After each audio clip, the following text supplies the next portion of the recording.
మళ్ళీ జగన్మోహన్ రెడ్డి గారు వస్తారంటారా? ఇంకెక్కడ రేపు మాపో జైలుకి వెళ్ళాడు ఇంకేడ వస్తాడు. మరి గత 5 సంవత్సరాల్లో జగన్మోహన్ రెడ్డి గారు రాజధాని విషయంలో ఎందుకు ముందుకు తీసుకెళ్లేదంటారు? అది నాశనం చేయడానికి వచ్చినాడు, నాశనానికి వెళ్తాడు కానీ ముందు మంచి చేయడానికి వచ్చినాడు కాదుగా. ఆయన 1000 కోట్లు సంపాదించుకున్నాడు, లిక్కర్ స్కామ్లు అవన్నీ చేశాడు. దండుకున్నవాడు దండుకున్నట్టున్నాడు. కొన్ని ఎమ్మెల్యేలు కాడించి పిఏలు కాడించి అందరూ దండుకున్నారే కానీ ప్రజలకు ఏం చేశారు? పేదవాడికి ఇల్లు కట్టించాడా, లేకపోతే పేదవాడికి ఏమన్నా పనులు ఉన్నాయా? ఏమున్నాయండి? ఇప్పుడు లబ్ధి పొందేవాడికి అందరికీ లబ్ధి పొందలా. వైఎస్ఆర్సీపీ వాళ్ళు చెప్పిన వాళ్ళ వరకు లబ్ధి పొందారు, అందరూ పొందరు. పవన్ కళ్యాణ్ గారి గురించి ఏం చెప్తారండి? ఆయన పనితీరు ఎలా అనిపిస్తుంది? చంద్రబాబు నాయుడు గారిని చూసి ఆయన కూడా నేర్చుకుంటున్నాడు. అలాగే పవన్ కళ్యాణ్ గారు రీసెంట్గా ఒక పెద్దవాడిని కూర్చోబెట్టుకొని పక్కన ఆవిడకి భోజనం వడ్డించి ఆవిడ దగ్గర ఆశీర్వాదాలు తీసుకొని ఆవిడకి బట్టలు పెట్టి ఒక డిప్యూటీ సీఎం పొజిషన్లో ఉండి ఒక పెద్దవాళ్ళకి ఆయన గౌరవం ఇవ్వడం అనేది ఎలా అనిపించింది? అది గౌరవమే కదండి. గౌరవ ఇవ్వటంలో పెద్ద తప్పేముంది? దానికి కూడా తప్పేనా? గౌరవ ఇవ్వటం కూడా తప్పేనా? దాన్ని కూడా పబ్లిసిటీ చేసుకుంటారా ఏంటి? అంతే కదండి. అలాగే పవన్ కళ్యాణ్ గారు గిరిజన ప్రాంతాలు తిరిగి అక్కడ ప్రజలను పట్టించుకొని వాళ్ళ సమస్యలు తీర్చడం ఎలా అనిపించింది? ఇంతమరికి ఊరు వెళ్ళలేదు. మరి గిరిజన నాయకులు ఉన్నారు. అప్పలనాయుడు ఉన్నాడు. సిదిరి అప్పలనాయుడు గారు మినిస్టర్ చేశాడు. అదే సామాజిక వర్గానికి చెందిన ఆయన. పుష్పలీల డిప్యూటీ సీఎం చేసింది అదే సామాజిక వర్గంలో చేసింది. ఆమెకు తెలియదు. అక్కడ ఓట్లు వేయించుకున్నప్పుడు ఆ తండలు ఆ గిరిజన ప్రాంతాల్లో తిరిగావు కదా, వాళ్ళ పరిస్థితి నీకు తెలుసు కదా.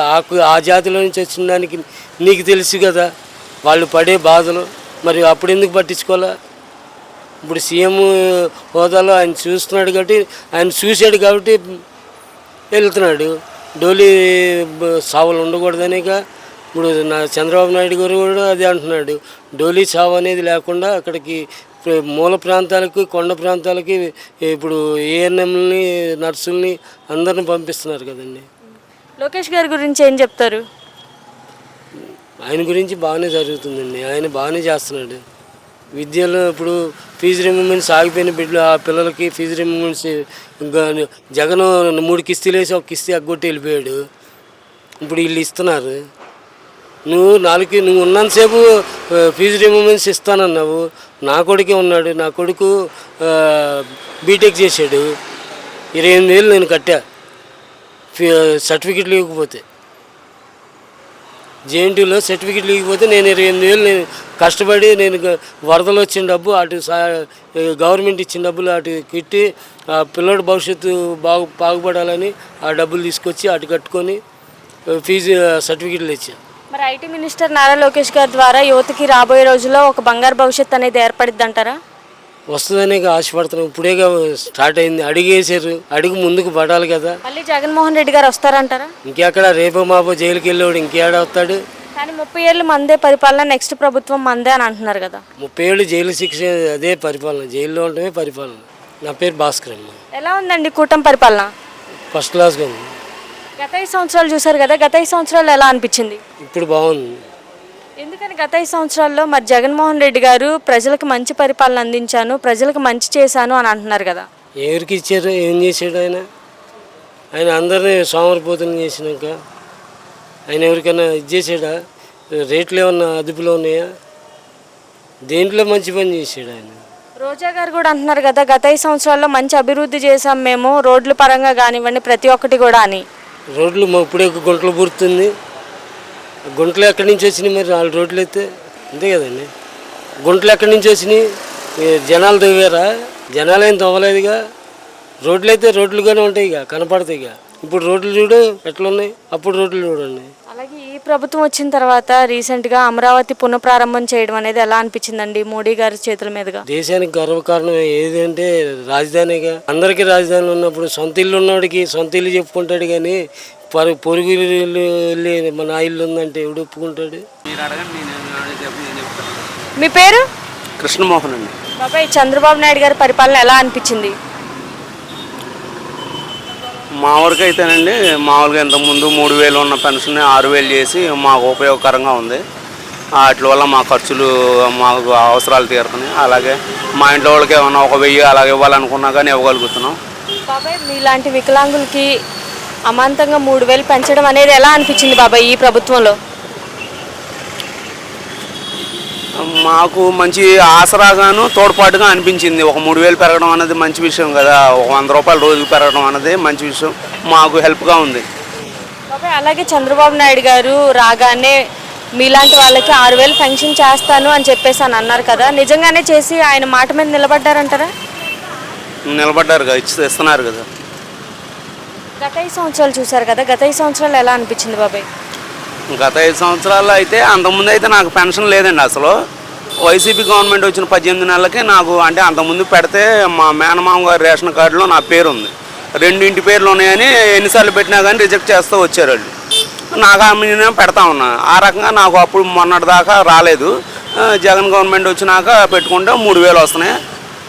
నేనైతే ప్రస్తుతం ఏ పని చేయట్లేదు. అప్పుడు నాకు అవి ఉపయోగపడి, ఆ తర్వాత ఈ గవర్నమెంట్ పెంచడం వల్ల మరింతగా నాకు బాగుంది. అలాగే ఈ ప్రభుత్వం వచ్చిన తర్వాత మరలా అమరావతి పునఃప్రారంభం చేయడం అనేది ఎలా అనిపించింది బాబాయ్?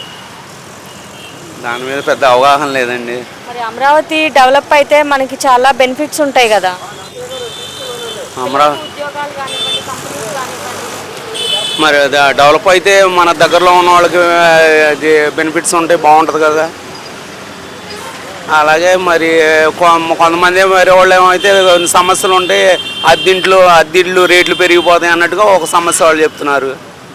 అటు ఇటు రెండుగా ఉన్నాయి. అంటే ఇల్లు లేని వాళ్ళకి కూడా కొంచెం త్వరగా చూసి ఉండడానికి వసతి గృహాలు ఇలాంటివి కూడా చేస్తే బాగుంటుందని మీ ఒపీనియన్?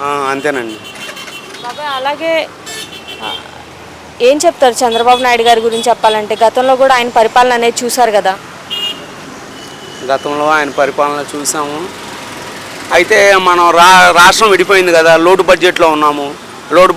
లోటు బడ్జెట్లో ఉన్న రాష్ట్రాన్ని మరి ఆయన యొక్క రాజకీయ అనుభవంతో మరింతగా మన రాష్ట్రాన్ని ముందుకు తీసుకెళ్ళడానికి కానీ, ఉద్యోగాలు కల్పించడం కానీ చేస్తే, ఆయన అనుభవం కొద్దీ చేస్తే బాగుంటుంది అనుకో. చేస్తాడంటారా మరి చంద్రబాబు నాయుడు గారు?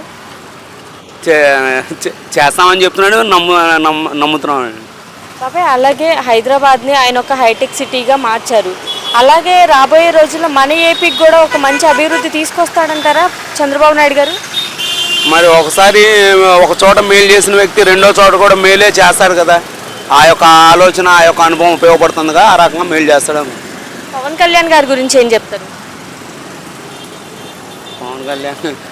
పవన్ కళ్యాణ్ అతను మరి అందరికీ ఎక్కువ మంది క్షేత్రస్థాయిలో వెళ్ళి అందరికి మేలు చేస్తాను అంటున్నాడు కాబట్టి ఆయన ఆ మాట మీద నిలబడి చేస్తే బాగుంటుంది అనుకుంటున్నాను. లోకేష్ గారి గురించి ఏం చెప్తారు బాబాయ్? లోకేష్ గారి గురించి తెలియదండి. ఆయన కూడా యువత ఎక్కడెక్కడికో వెళ్ళి జాబులు చేయకూడదు, ఈ మనకి దగ్గరలోనే తల్లిదండ్రులకి దగ్గరలోనే ఉండి ఉద్యోగాలు చేసుకోవాలి, ఐటీ పరిశ్రమలు తీసుకురావాలి అని అంటున్నారు కదా.